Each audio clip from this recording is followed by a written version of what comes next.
তো নমস্কার কৃষক বন্ধুরা, তোমাদের সকলকে আজকে আমার এই নতুন ভিডিওতে আমন্ত্রণ জানিয়ে শুরু করছি আজকে ভিডিওটি আমি আলোচনা করব এই বর্ষা মৌসুমে চাষ করার 5টি সবজি, যে 5টি সবজি তোমরা চাষ করলে এই সময় সবজি বেশি পরিমাণ লাভ করতে পারে।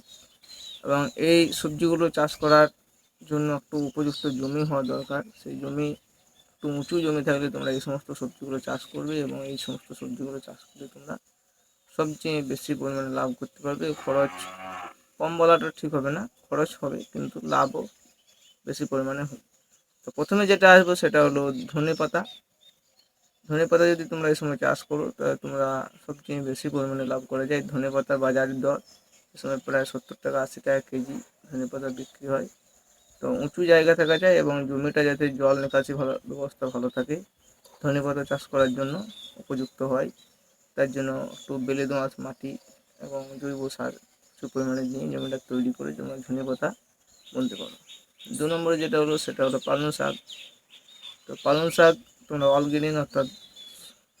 অর্গানিক জাত যেগুলো পাওয়া যায় আর কি, সবুজ রঙের সরু পাতা পালং শাকটা তোমরা এই সময় চাষ করতে পারো। তো এই পালং শাকটা তোমরা চাষ করবে এবং এই শাকটা তোমাদের ভালো রকম একটা অর্থ উপার্জন করবে। এবং সবসময় যে কোনো সবজি লাগাও না কেন, এই বর্ষা মৌসুমের জন্য কিন্তু জল নিকাশি ব্যবস্থা খুব ভালো হওয়া দরকার। আর এই বছর যা বর্ষা, প্রায় প্রতিদিনই বলতে পারি একটু জল হচ্ছে, জমিতে ধান পর্যন্ত ফেলা যাচ্ছে না।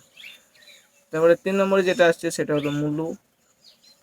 এই 3টে শাক জাতীয় সবজি ছিল। তো 3 নম্বরে আসছে মূলো।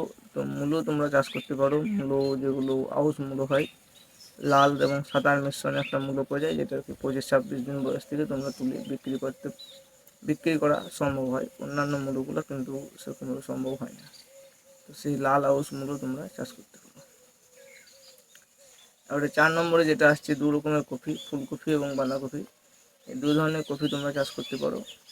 অন্য কোনো কফি চাষ করা এই সময় সম্ভব হবে না, কারণ বর্ষা মৌসুম, শুধু ফুলকপি এবং বাঁধাকপি। 5 নম্বরে আসছে তোমাদের টমেটো। টমেটোর বীজ ফেলতে পারো, কিন্তু টমেটো এ সময় জমিতে রোপণ করবে না। জমিতে রোপণ করলে কিন্তু সেই গাছ থেকে ফল আশানুরূপ ফল পেবে না, বা গাছে নানা রকম শুধু তোমরা চাষ করতে পারো, কিন্তু এগুলোর বাজার দরটা খুব একটা ভালো পাওয়া যায় না। তবে এই যে সবজিগুলো বললাম, সেই সবজিগুলো যদি তোমরা চাষ করে থাকো তাহলে তোমরা কিন্তু লাভ হবে, এটা একটি গ্যারেন্টি আছে। কারণ এগুলো এই সময় খুব কম পরিমাণে পাওয়া যায়, আর যারা লাগিয়ে থাকে সব সবজিগুলো আর কি ভালো পরিমাণে ফলন দেয়ও না, কারণ অতিরিক্ত জলের জন্য অতিরিক্ত রোগ পোকার আক্রমণ বর্ষা মৌসুমে বেশি দেখা যায়। সেই জন্য সবজি তো ভালোভাবে আর কি আমরা সবজি তো পেতে পাই না, যে কারণে দামটা বেশি থাকে।